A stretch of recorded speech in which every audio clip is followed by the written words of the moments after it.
Meus queridos, que Deus abençoe cada vida, cada coração, que o Senhor enriqueça as vossas vidas e que cada um possa cultivar em seu coração uma vida espiritual abençoada, disciplinada e com responsabilidades. Que Deus os abençoe nessa manhã. Muito obrigado por você tirar alguns momentos para ouvir e aprender junto comigo sobre Deus e a sua palavra. Eu quero falar hoje contigo dizendo como tema esses poucos minutos que vamos usar, cultivando uma vida de oração.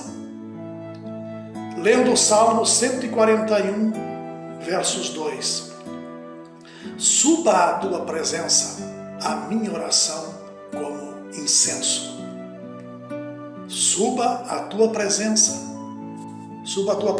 Deus, Criador dos céus e da terra, a minha oração como incenso, ou seja, como um cheiro agradável, receberás, ó Deus. Meus queridos irmãos e amigos em Cristo, você que é cristão, eu creio que você que está me ouvindo é cristão plenamente. Crê em Deus, crê em Jesus Cristo, crê no Senhor que nos salvou, crê que Ele veio e habitou entre nós, se tornou homem, sendo Deus, para abençoar esta humanidade que precisa tanto da graça de Deus. E uma das coisas que mais tem chamado a atenção, principalmente da minha parte, é o fracasso na vida de oração, o fracasso na vida de me aproximar diante de Deus. Normalmente nós temos nos esforçado, é verdade, para orar a Deus e falar com Ele. Eu tenho vários colegas pastores, tenho colegas padres, e no entanto, eu posso dizer para você que até os líderes têm uma grande dificuldade para realmente separar o seu tempo de oração. É muito difícil porque nós temos um inimigo muito forte e esse inimigo ele é espiritual. E como sempre tenho advertido, esse inimigo para poder agir ele precisa de um corpo. Ele precisa de um corpo. Ele precisa de alguém para te atrapalhar. Ele precisa de alguém que possa prejudicar você e levá-lo, às vezes, até a ira. Porque essa é a intenção dele. Ele quer prejudicar a sua vida de oração, porque sabe que tem um alto preço. É difícil. Então, constantemente vemos e sentimos como ela é atacada pelo inimigo. Aqueles momentos que você quer orar, o diabo está observando. Ele sabe agora ele vai orar. E chegou a hora de eu atrapalhar. Ele vai usar alguma coisa.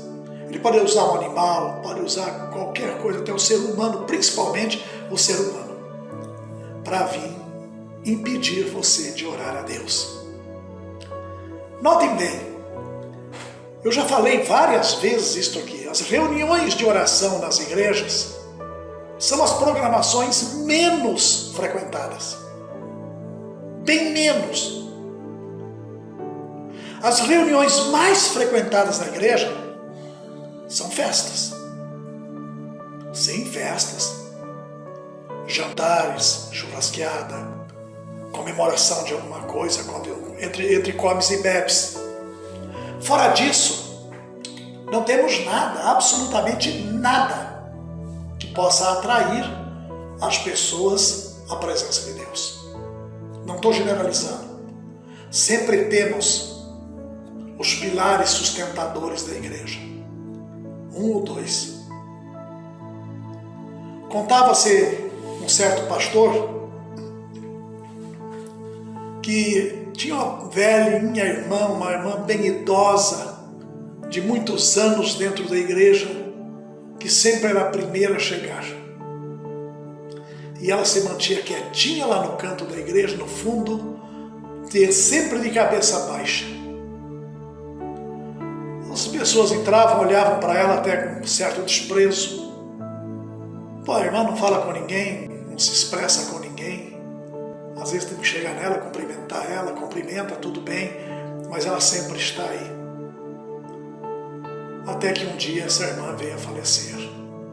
E junto com ela, faleceu também a igreja. Porque só ela orava por aquela igreja. Ela era o pilar de sustentação daquele lugar. O dia que ela veio a partir para o Senhor, a igreja partiu para a devassidão e o descaso. Diante disso eu quero dizer, mesmo na vida pessoal, a oração é sempre provada. Mesmo naquele momento que você vai ficar em particular, ela é provada. Você, acredito que tenta reservar um tempo para a oração e imediatamente precisa lutar contra o excesso de trabalho. Basta você querer começar a orar, que o celular começa a vibrar, seu filho pede algo, a campainha chama ou você lembra de algo importante que precisa ser feito e tinha esquecido. Alguma coisa vai acontecer para atrapalhar o momento que você gostaria de orar a Deus. Não tem tempo nenhum, mas aquele tempo você ia falar com Deus e, no entanto, não consegue. Você não consegue. O versículo que fala aqui hoje fala de um preço ainda mais alto que precisamos pagar para não só conseguir orar, mas para fazê-lo de modo a ser ouvido. O Senhor quer ouvir tua oração, mas não é aquela galopeira que todo mundo faz, não. Eu acho que aquela música lá daquele garoto, nem hoje deve ser um homem, claro, que canta galopeira, que eu ouvia quando era bem garoto, eu acredito que é mais ou menos a oração que se faz hoje, bem na galopeira. Na igreja, o culto de oração não dura 5 minutos. As reuniões de oração, pode ser nos lares, pode ser numa visita, é também um relâmpago. É um trovão, pô, acabou. O versículo 3 chama a atenção para os lábios. Mesmo que eles formulem uma oração, por mais bela que seja, Deus não a ouvirá se também tiver sido usado para falar coisas más. Pelo amor de qualquer coisa. Olha o que diz o Salmo 50, do versículo 20 e 22. Expressa essa verdade de forma muito séria. Observe bem. Senta-se para falar contra o teu irmão e difama o filho de sua mãe. Olha bem, é teu irmão de carnal que o texto está dizendo.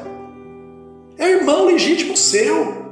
Você fala contra ele, difama ele, prejudica ele e ainda fala mal de sua mãe se ela for apoiar ou for contra aquela situação. E você se chama de cristão. Você tem feito coisas. O texto continua. Você tem feito coisas que eu me calei. Você pensava que eu era igual a você? Mas agora eu o repreenderei e porei tudo à sua vista. Aí nós passamos a vida, aqui termina o texto, o versículo 20. Olha bem, agora eu paro um pouco e começo a reclamar da minha vida. Eu tenho uma enfermidade que não sara nunca. Tenho vários problemas que não consigo resolver. Mas esqueci tudo que eu fiz contra meu próprio irmão. Mais ou menos igual Caim e Abel. Eu chamo meu irmão, vou passear com ele, ponho a mão no seu ombro e o mato no caminho. Porque eu sou incapaz. Eu sou menos capaz que o meu irmão, até diante de Deus. Eu sou menos capaz do que faço. Sou menos capaz na profissão. Sou péssimo negociante. Penso que sou esperto. É assim que começou tudo. Já no Salmo 15, verso 3, mostra quem é aceito por Deus. Aquele que não difama com sua língua. Não faz mal ao próximo. Nem lança injúria contra o seu vizinho. Cuidado com o que se abre a boca, meu irmão. Que às vezes as coisas podem pegar.